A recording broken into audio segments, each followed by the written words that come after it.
Hey, what's up, everybody? This is Charles, and welcome you guys to another episode of the Dreamerspro Show, where we cover everything from sports, hot topics, classic debates, entertainment, and where we give you guys a fresh perspective on things and how we see them. And in today's episode, the topic is, can the Clippers win it all if he continues to play like this? So that's the topic I want to get into in today's video. But before we get into that, I want you guys to please make sure you go ahead and hit the like button, hit the subscribe button, and hit the notification bell to be notified whenever we drop our content. Also, check out our Dreamerspro Max, is an online sports community that we created, a place where you can go and start basketball discussions, chat live during games like we did last night, and so many other cool things. So if you guys are interested in that, be sure to check it out. We have that linked in the description below and get 7 days of access.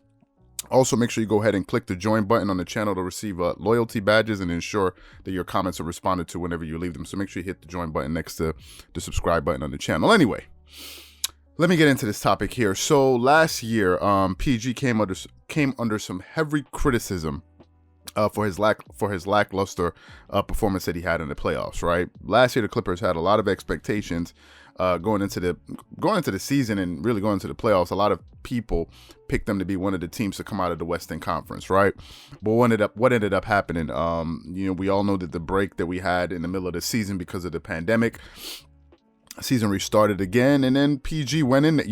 PG went into the bubble. We all remember what happened. But during that regular season, it kind of started in the off season the year prior, because during the off season the year before his first season with the Clippers, he had shoulder surgery on his shoulders, and he ended up missing training camp, and he didn't play, I think, the first 10 or 15 games of the regular season. So already he got off on a bad foot, right, to start the season. That was kind of the first issue that he had, right? And during the regular season, at different points in the season, I think he was having some hamstring issues that was stopping him from playing games in the regular season during his first season with the Clippers. Now, if we go and look at his numbers in his first year with the Clippers, first of all, that season he played 48 games. Right, so he didn't play a lot of games for the Clippers. I think they ended up playing 70 games in the regular season, so he missed 22 games for the team. That's a lot of games to miss. During that year, he averaged 21.5 points per game, which is good. But if you're a player of Paul George's caliber and that talented, that's not a lot of points to be averaging in a season. He shot 44% from the field, which is not very good. He shot over 40% from the three, which is really good. 88% from the free throw line, got you about 5.7 rebounds, 3.9 assists, and 1.4 steals. So those were his numbers in the regular season. Respectable all-star caliber numbers, but not the best, considering the year prior when he was with the Oklahoma City Thunder, he had finished top 3 in MVP voting, and he also finished top 3 in defensive player of the year voting. So the regular season he had with the Oklahoma City Thunder the year before was a much better season. There's no two ways to look at it. Then the NBA had the restart, right? They decided to have the 8 bubble games.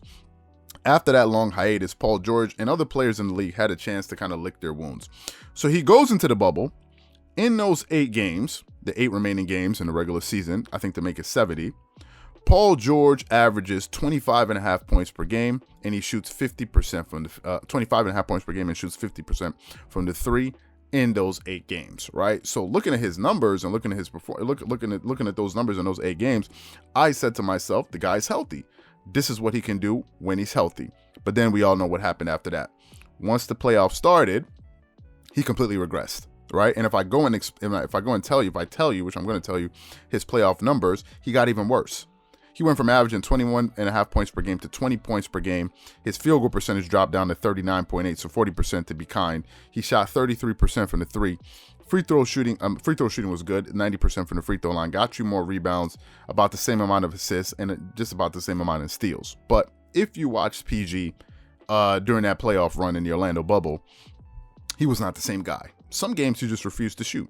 Right? I don't know if he was having issues with his confidence, whatever it was. I think he came out and said he was going through some things being in the bubble. Now, I don't know Paul George personally. I've never been in a situation like that, so I can't speak to what he was going through. All we can go off of was his performance, right?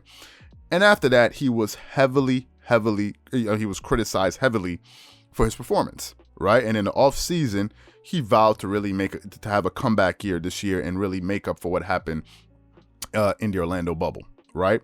This season, however, coming into this season, he looked like he got refocused, looked like he worked on his body, looked like he was able to have a nice off season where he could train. And this season for the Clippers, in his second year with the Clippers, things look different. He's averaging 23.3 points per game, so scoring is up. He's shooting 48% from the field, so his field goal percentage is up.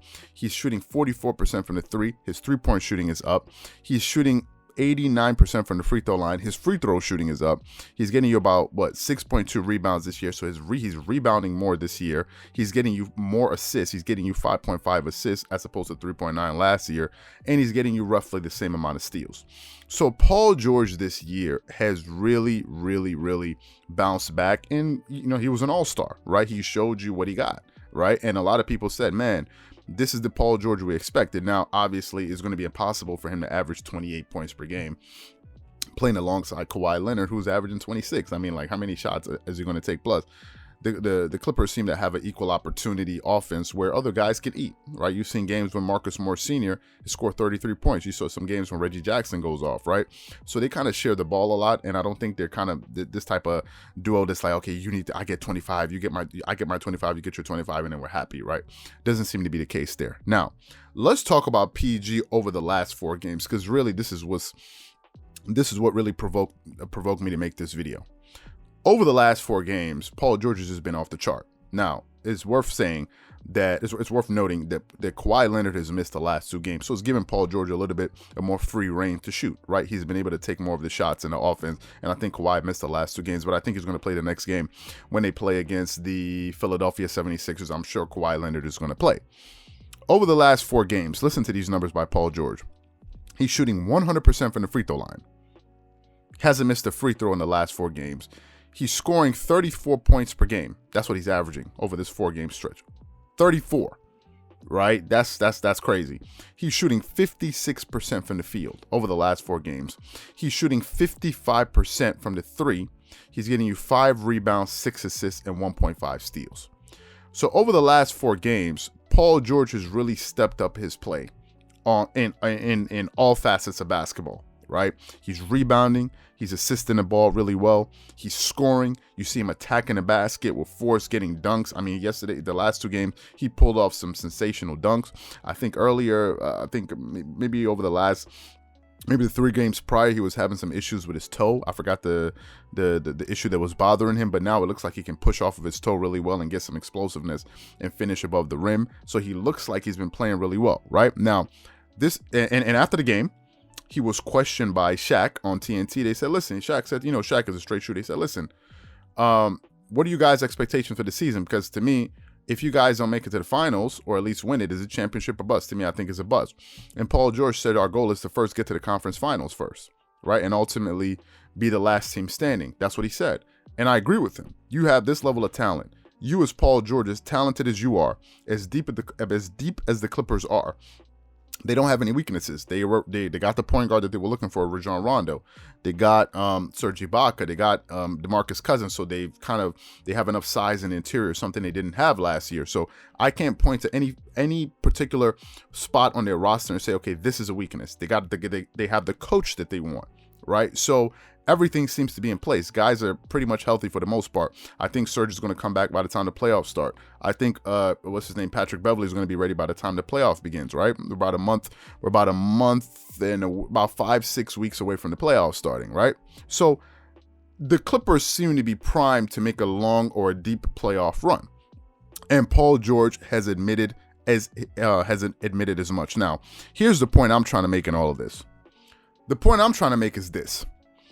If Paul George plays the way he's been playing over these last 4 games, I find it really hard to look out there in the West and see a team that can beat this Clippers team in a 7-game series. The only team I'm giving a shot, let's just be honest, the only team I'm giving a shot is the Los Angeles Lakers, for reasons I've explained on this channel pretty much all season long, right? Giving the Lakers their credit, their respect. The title goes to them. You got to beat the champs to be the champ. One of the reasons why I said I want the Clippers to play the Lakers for sure this playoffs. Like, I want them to beat the Lakers. So there are no questions in anyone's mind at the end of because the last thing I think any of us want is for the Clippers to somehow make it to the finals and they don't play the Lakers. That's going to be a little bit anticlimactic. Now, if they get to the finals and they're playing against the Philadelphia 76ers, I mean, not the Brooklyn Nets, then it's going to be a different thing. But still, I want to see these two teams match up. The Lakers are the only team I think that can beat the Clippers. But let me say this, as I was saying, if the Clippers are fully healthy, if Paul George is playing the way that he's playing now, they're going to be a tough out. They're going to be a tough out. I've seen the Clippers play the Lakers already twice this season. A healthy Lakers, an unhealthy Lakers. Both of those games, Paul George was a difference maker. Simply was.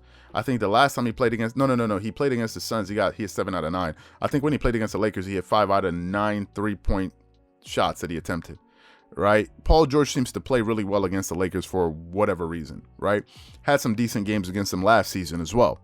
So for me, if Paul George plays like this, I think the Clippers can make it to the finals. Winning it all is a different question. Is a different question entirely.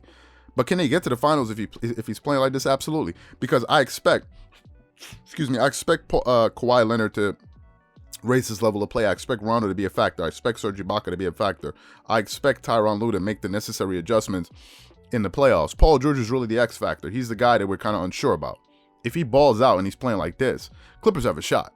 They have a legitimate shot at getting out of the Western Conference. So what I want to, and also, given the fact that Jamal Murray has been injured, that's a major loss to the Denver Nuggets. That was one of the teams I was looking at the Western Conference saying this team is legit and they're scary, right? And I expect them to kind of drop in the standings with Jamal Murray out because listen, he's the guy. He's their scorer. He's their perimeter scorer, right? Nikola Jokic, Aaron Gordon is not the guy I think that's going to keep him afloat. Although they're still a very good team.